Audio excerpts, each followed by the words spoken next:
The fire thins as the wind finds it, drawing the flame low and steady, like breath held on purpose. Sparks lift, hesitate, and vanish into the black above us. The air tastes of cold, stone, and distance, and the night has learned how to stand very still.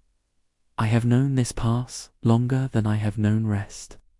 I will leave its shape with you now, while the fire remembers how to listen. The mountain pass lay folded between ridges like a thought never finished. Rock rose close on either side, dark and patient, their faces worn smooth by weather that did not hurry. Snow lingered in the cracks even when the valleys had long forgotten it. Sound behaved strangely there. A footstep could travel too far, or not at all. Those who crossed the pass did so quickly, but not fast. That was the habit. Move with intent, do not linger, and do not look back unless you are prepared to see nothing. The path was narrow, pressed into the stone by generations of careful feet. Markers had once been set along it, but time had lowered them until they were no more than suggestions. The wind carried thin voices, their whistles, sighs, the scrape of grit, but none of them ever formed words. 2 questions followed every traveler. Was anyone else walking the pass tonight? And if so, why could they never be seen directly? The shadows arrived early in the pass. Long before the sun was gone, darkness pooled at the base of the rock walls, thickening as the light thinned. Shapes gathered there that did not belong to any one stone. They stretched and narrowed, testing the ground like fingers. A traveler's pack felt heavier here, not with weight, with awareness. Boots, scuffed stone, a breath fogged. The sound seemed to come back altered, as though something had handled it first. Most told themselves it was only the wind, diverted and confused. The pass accepted that explanation. What it did not accept was certainty. There were stories, spoken only in low rooms far from the mountains. Stories of figures glimpsed just at the edge of sight, tall, narrow, never quite the same shape twice, always keeping pace, never gaining, never falling behind. Those who felt followed learned a careful discipline. They did not change speed. They did not listen too closely.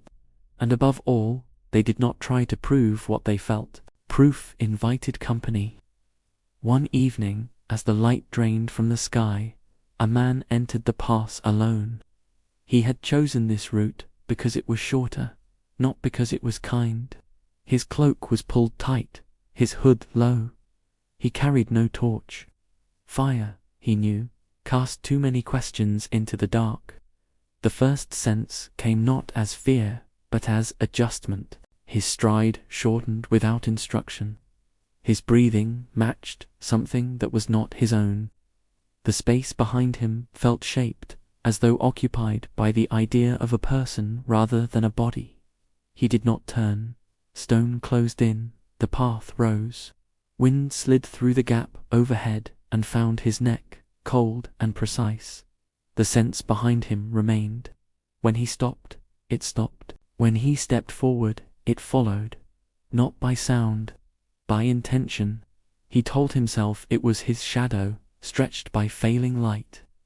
The mountains allowed that thought to settle, but did not support it. Shadows did not breathe the way this did. In, out, measured, patient. The man focused on the path ahead. He counted steps between turns. He recited names he did not wish to forget.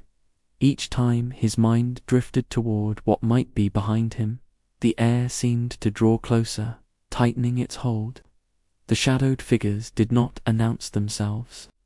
They never needed to. Their presence was felt in the way the dark refused to stay still, in the way silence leaned forward when a thought went unguarded. They did not touch. They did not speak. They observed what it was like to be human under pressure. I have walked that pass when the night was clear and the stars felt close enough to bruise.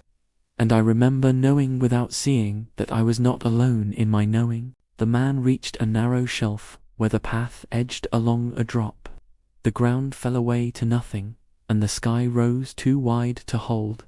Here, the sense behind him sharpened. Multiple now, not separate, layered. He felt them align themselves with his spine, his shoulders, his steps. If he leaned, they leaned. If he hesitated, they waited. Curiosity stirred in him, quiet but dangerous. He slowed, they slowed. He nearly turned then. Not from fear, from the need to end the question, to place certainty where unease had settled. The mountain breathed out. Pebbles shifted under his boot. One skittered into the dark, its sound cut short too quickly. He stepped forward again. The figures did not press closer. They did not retreat. They were content with doubt. Doubt fed them more cleanly than panic ever could. At the highest point of the pass, the wind stilled. An unnatural calm settled, as if the air itself were listening for a decision. The man stood there, heart steady, every sense sharpened. Behind him, the dark felt crowded. Ahead, the path dipped and widened, promising release. He chose forward. The moment his weight shifted into descent, the presence loosened, not gone, just less focused, as though attention had been satisfied. By the time he reached the lower stones, the sense had thinned to a memory. He listened hard, heard nothing but wind and his own steps.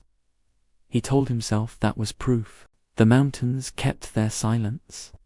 Those who leave the pass often say they feel lighter after, though nothing has changed. They sleep poorly for a night or two. They wake with the sense that something stood just beyond the edge of the room, long enough to be sure. Nothing is ever found.